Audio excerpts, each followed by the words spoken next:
I was accepted into the union in October of 1961. So I started at Naked City. I mean, as a kind of an apprentice. Right. Under Jack's tutelage? Jack's tutelage. I was the chauffeur, the gopher, the apprentice, everything, you know. And of course I was learning, so it was great. Now, so he was a cinematographer? He was the director of photography. Okay. In fact, he won an Emmy for that show. That's where I actually started out. I did, for the first 5 years, I worked in television shows. Yeah. When did you move from being a chauffeur and playing around kissing Uncle Jack's ass and doing that till you started doing something substantive? I actually worked, but the initiation into the business was, you know, driving Uncle Jack around and taking him home and picking him up and things of that nature. Yeah, but you were coming in as a family member. At what point did you like move beyond being, you know, Uncle Jack's boy to finding your own vision, to finding your own... Well, actually, it occurred in 1963. Shooting film and television, black and white at the start.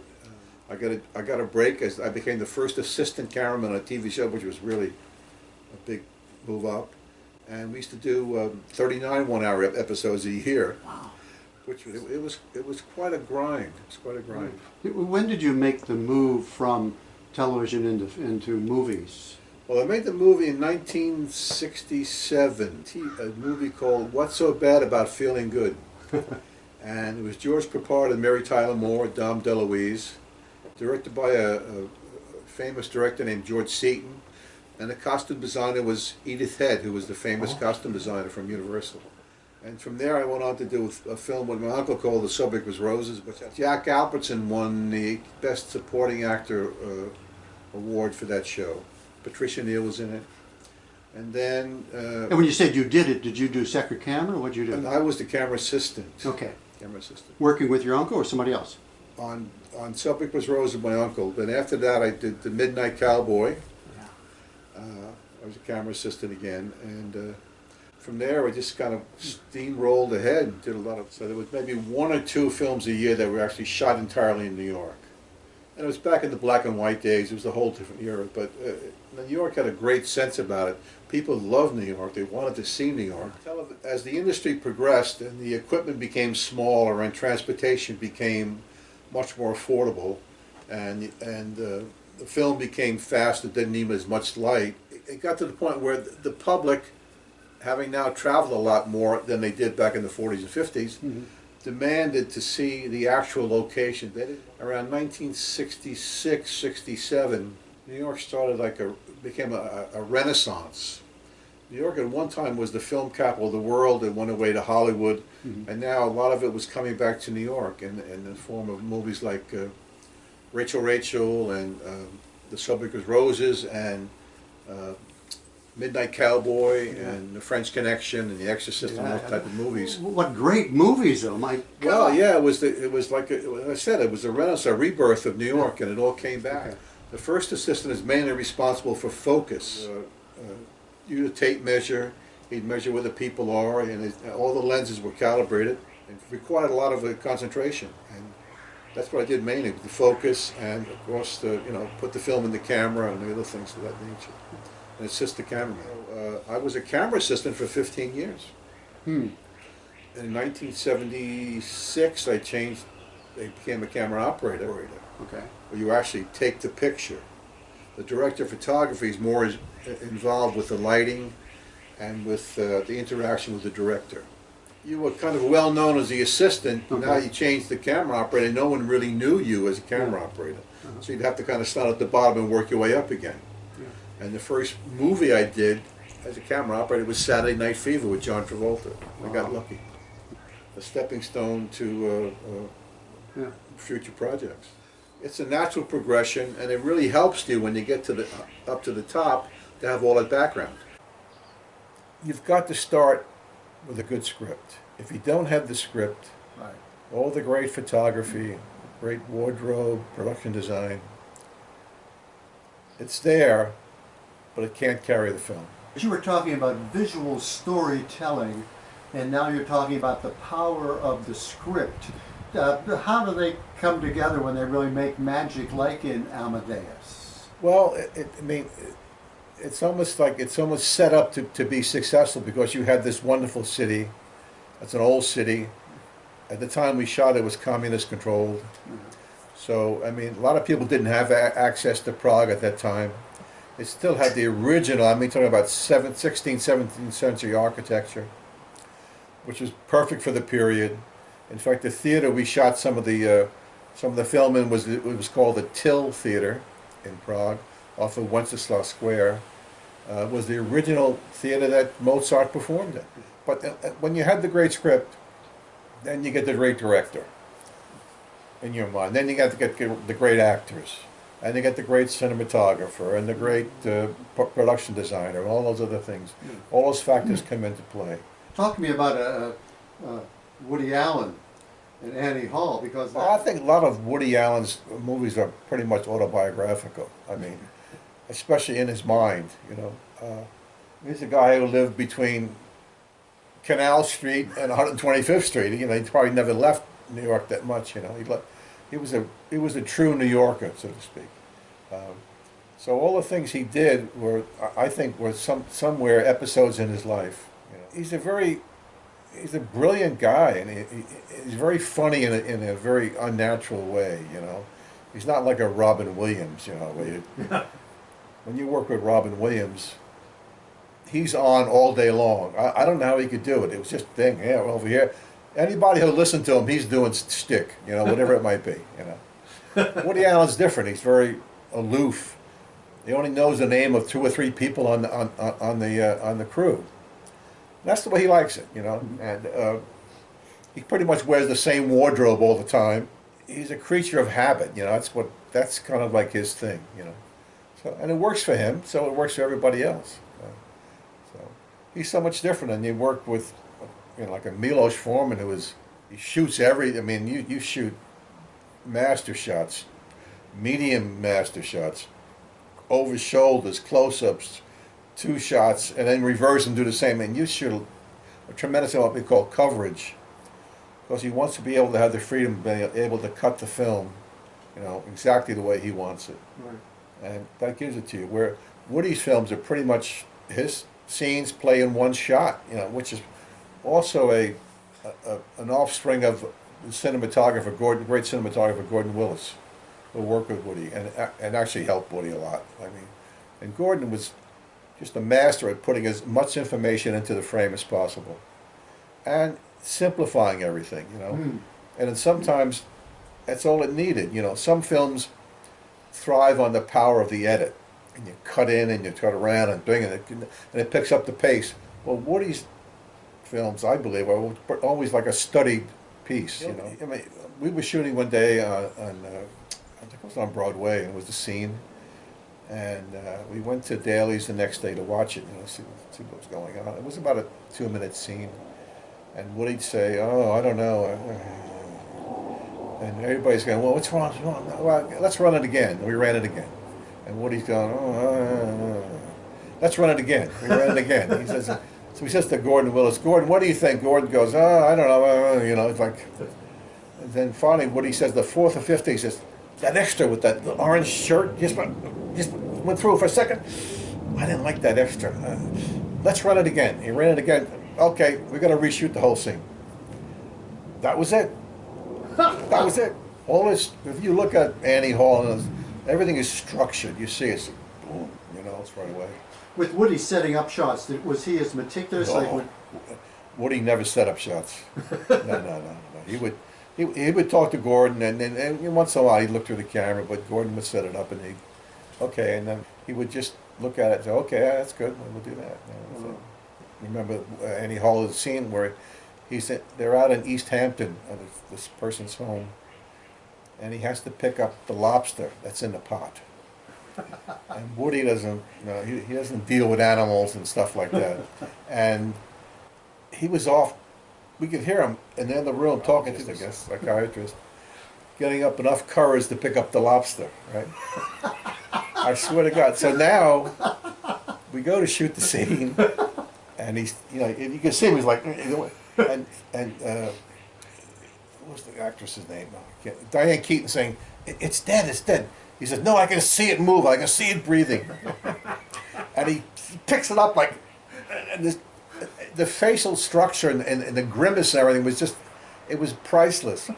I mean, it took every ounce of courage he had to pick up that lobster. I mean, it was just amazing. So how, An example of a film that has a great script is a film called Network. yeah, yeah. Now, that was directed by Sidney Lumet, right. a very famous New York director. I mean, I think he probably directed, I'm guessing, 60 films, 70 films in his life, 50, 45 years, 50 years.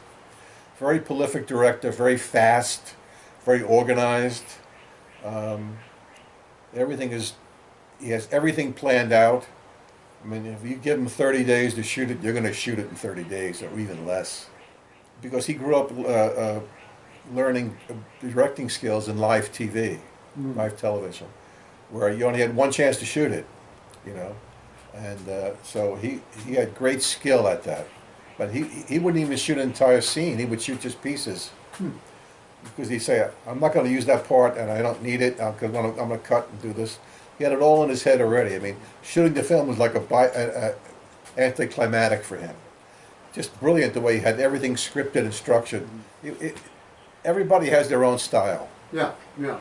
Now in Network, Lumet directed, but Paddy Chayefsky wrote the script. Now, Was he on set? oh yeah, all the time. Yes, and in his contract, I'm paraphrasing, you couldn't change one word without his approval. Wow. Even Lumet couldn't change it. Wow. They had to say the words that were written. When I worked on Midnight Cowboy, and it was the first time, John Schlesinger was the director, it was the first time that I really understood the role of a director. I watched him direct Dustin Hoffman and John Voight, and I listened to what he was saying to them and what they were doing and what their feedback was and how they reacted. And then I watched him give them free rein where he could, and reap the benefits of that experience. So I mean, John Schlesinger was very prepared. He knew what to do, but he also knew the actors bring something to the table as well, and he wanted to capture it as best he can. Yeah, when you're really feeling as a cameraman, you had that freedom of creative involvement with the director. Now, when you moved into director of photography, how did that change? Whenever I was given a script, the first thing that came to my mind was, how is my photography going to tell the story? It's really important. You don't want to overwhelm the audience with all these beauty shots and stuff. Yet you still want it to look very formal and pretty and nice and everything else. And you want it to lend itself to the mood of what's happening, whether it's nighttime or sadness or comedy. Everything has a kind of a feel to it, which is your interpretation of how it should look. And that's where the creativity comes in. Of course, you work closely with the director, and you explain to him what you're doing and what you're trying to do and what you're trying to accomplish. And he may have some feedback as well, stuff like that. But that's how you kind of, it's an ever-changing, kind of evolving process where it just kind of gels and melds together, and lo and behold, you have the final product. The camera operator is more involved with actually filming, actually taking the picture. The cinematographers are more involved with they call the look of the picture. Okay. And that's where the creativity really comes in when you start with the lighting. But Thomas Crown Affair was interesting because when you make what they call a sequel, in other words, Yeah. the first thing you try to do is not to make it look like the original. Everybody wants to make it different. Right. They brought back Faye Dunaway. It was just a little hint of the old film for the nostalgia. The director, John McTiernan, did a great job because most of the films he was known for before that were action films. And this was the film where he had to talk to the actors. I mean, pretty much when you work with a Schwarzenegger or a Bruce Willis, it's not as intense. There's not a lot of discussion about the dialogue and things. When you work with Pierce Brosnan and Rene Russo, it's a little bit different.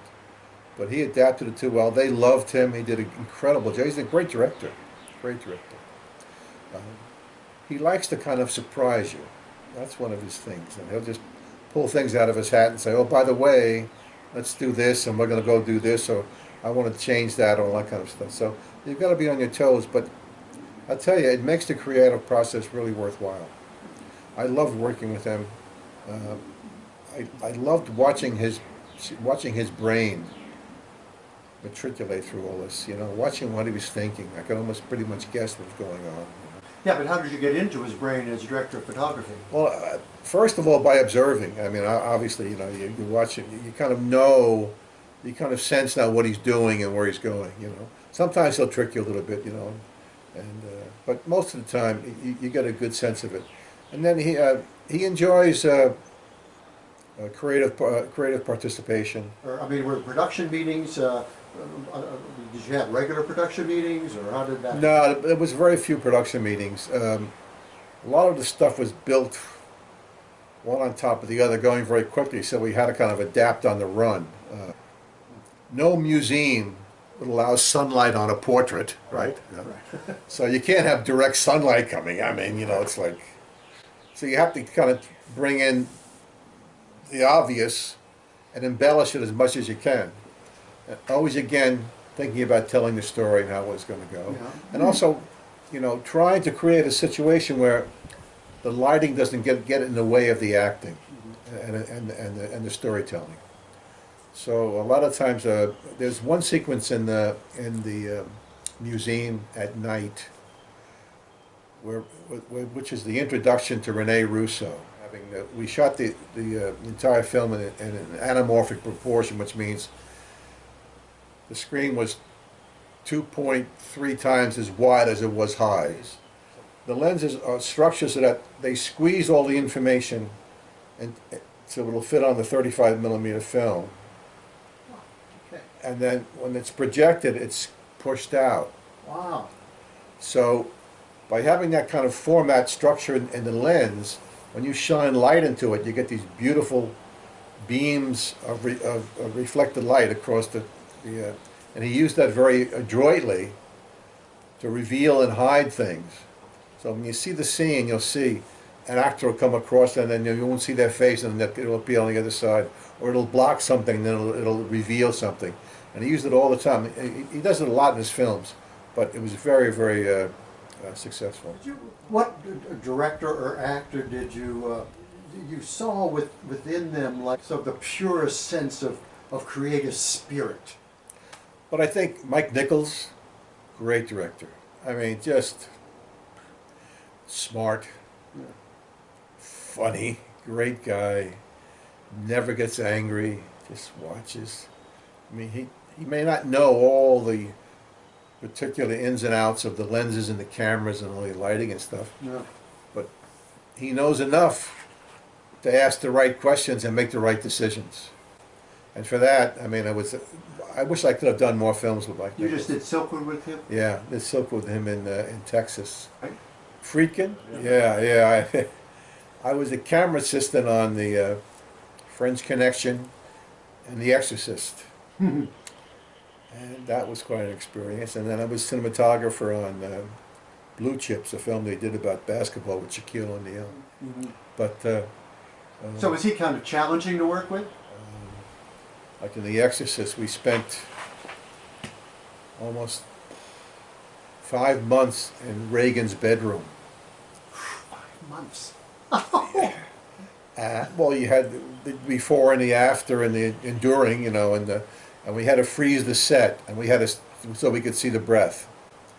And it took so long to freeze the set, we couldn't shoot while they were getting it cold.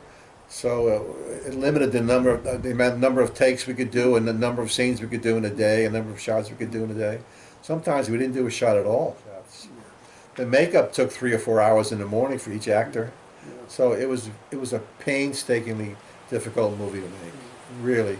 Besides all the other factors. You were talking about Robin Williams and John Lithgow. What was it like working with those guys? Well, like I said with Robin, he just never stopped. I mean, he was always on, you know. horsing around, cracking jokes, telling stories, making up imaginative characters, and doing a whole shtick on. I mean, it was just amazing.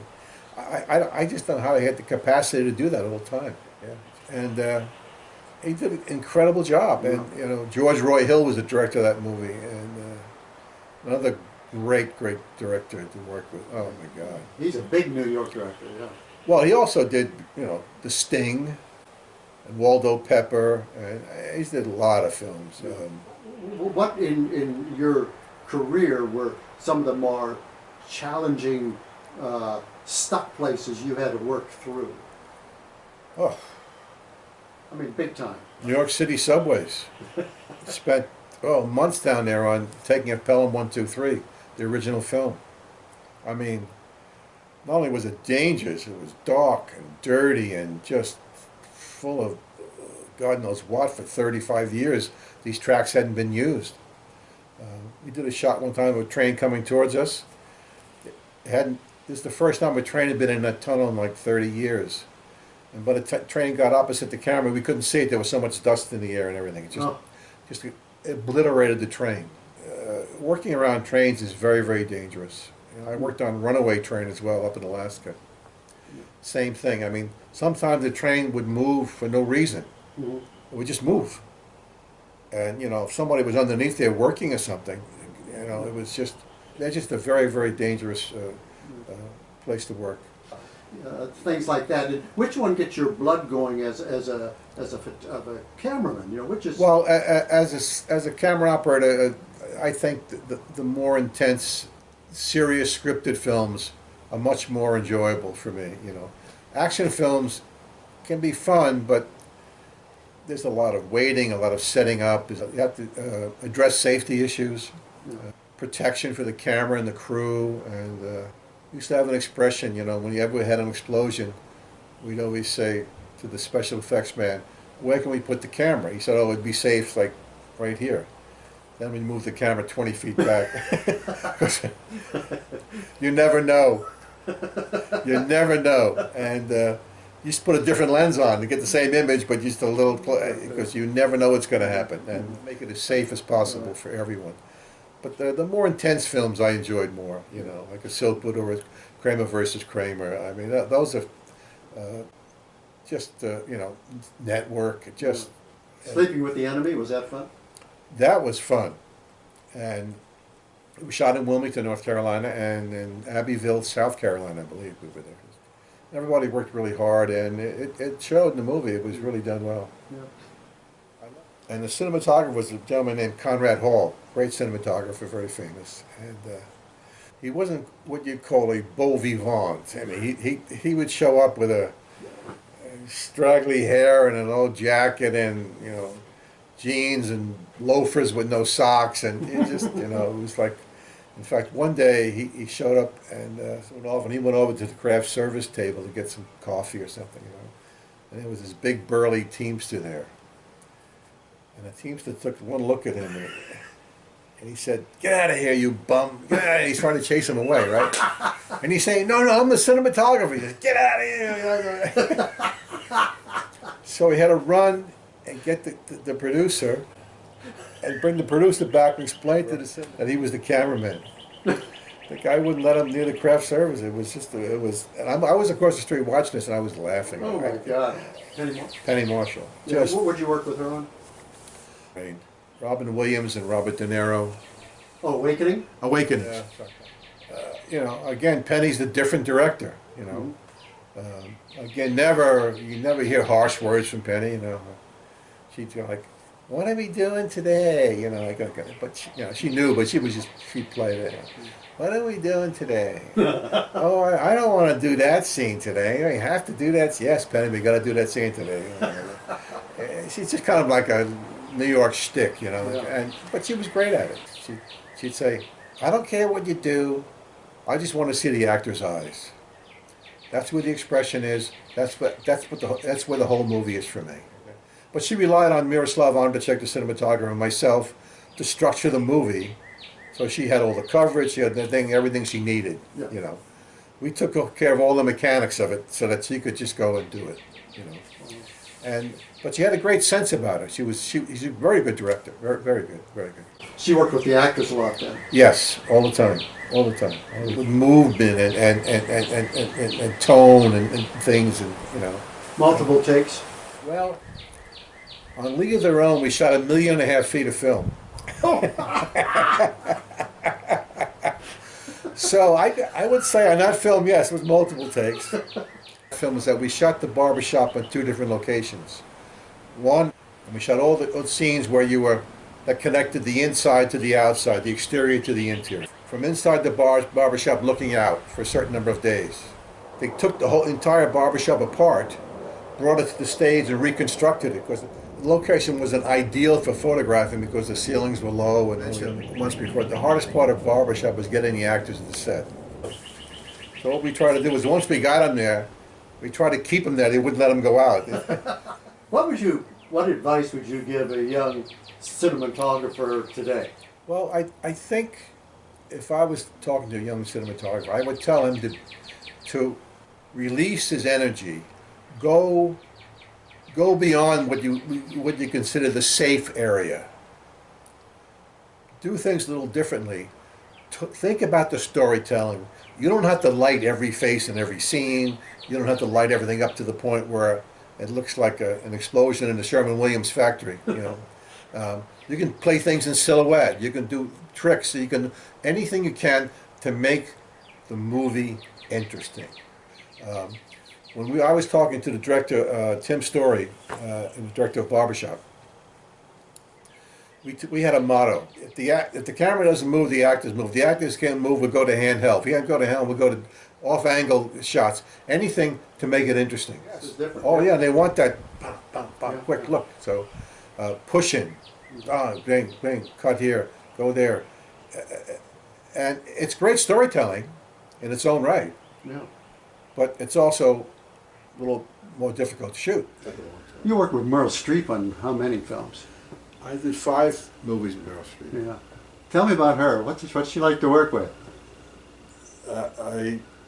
I consider myself very lucky to have an opportunity to work with her. In my opinion, the finest actress there ever was. I don't care what anyone says. That woman is just amazing. She has so much talent. She's such a personable human being. Very intelligent, just caring, just all the things you want a successful actress to be. Yeah. And she has the ability to stand by the set talking to you and go over and do a scene and make you cry. Sophie's Choice, we shot in New York, then we went to Yugoslavia. We were down to the last 2 days of the shooting there, which was the end of the movie. And Meryl asked the crew if we would all work a long night so she could leave one day early to go home and see her family. And of course everybody said, yeah, well, they're going to say no to Meryl Streep. So we were working all day into the night. It's about 2 or 3 in the morning. It's the last shot of the movie, and it's Meryl in the commandant's, I think it's his office, begging for him to save her child. So everybody's off the set, just myself and the camera assistant. We roll the camera. I think Meryl's doing it in Polish or whatever. It was just amazing. And she finishes the scene and there's silence. So I finally say cut. Usually the director says cut, I say cut, right? And I jump off the camera, run around the back of the set where the director and the cinematographer are watching the performance on a video monitor, right? And I get up to them, and the cameraman and Alan Bacall, the director, Nestor Almendros, they're sound asleep. So I wake up Alan and say, Alan, you got to look at the replay, right? So he looks at the replay and says, well, that's great. So Meryl's on the other side of the set. She hears great. She says, good night, folks. It's a wrap, and out she goes, and she's gone. That's it. No take 2. That's it. Take one. Right. The following August, by some dumb luck, I get to work on a movie called Silkwood, based on a story. Yeah, I know Silkwood. Starring Meryl Streep. Right. So I get to do 2 movies in a row with her, and so we're in Dallas, Texas, we're in pre-production, and I go on the stage, on the set, looking for the cinematographer, and there's some people standing around talking and stuff, and I'm walking around looking, and someone said, "Hey, don't you say hello?" And it's kind of dark and dim, and I go, "Oh, it's Meryl. Meryl, I didn't, oh my God." She's standing there. The last time I saw her, she had a Auschwitz costume on, you know, the hair was awful, and she's standing there. She's got this cute little T-shirt on, short hair, cowboy boots, and jeans. I said, "Meryl, whoa!" I said, "You look fantastic." Well, she said, "Thanks." I was kind of worried about this costume. I said, "No, it looks great." So then I proceeded to tell her the story about what happened on Sophie's Choice. Yeah. And I said, I had to wake up. She said, "I didn't care. I wanted to go home and see my kids." She wins the Academy Awards, right? Yeah. So she gets up and she wins the Academy Award. She thanks all the normal people, and she says, "Oh, I also want to thank the great members of the crew." And the crew. Tommy Priestley, the Gerardos, the DeBlau brothers. And the first name she mentioned was my name, Tom Priestley. Whoa. Oh, it was great. It was just a great moment. She was just a sweet person. Oh, You know? wow. And she was very thoughtful in all her actions. How was Mike Nichols a director? If I could make every movie with Mike Nichols, I would to me, he's like the epitome of a great director. Right. He's brilliant. He's probably the greatest storyteller I've ever heard. Amazing stories he tells, right? And he's smart, and he has a great sense of the story. And when we started the movie, this is also with Miroslav Andrzejczyk, who was the cinematographer, was the camera operator. Mike Nichols hadn't made him film in a number of years. I believe it was 2 or 3, 4 years.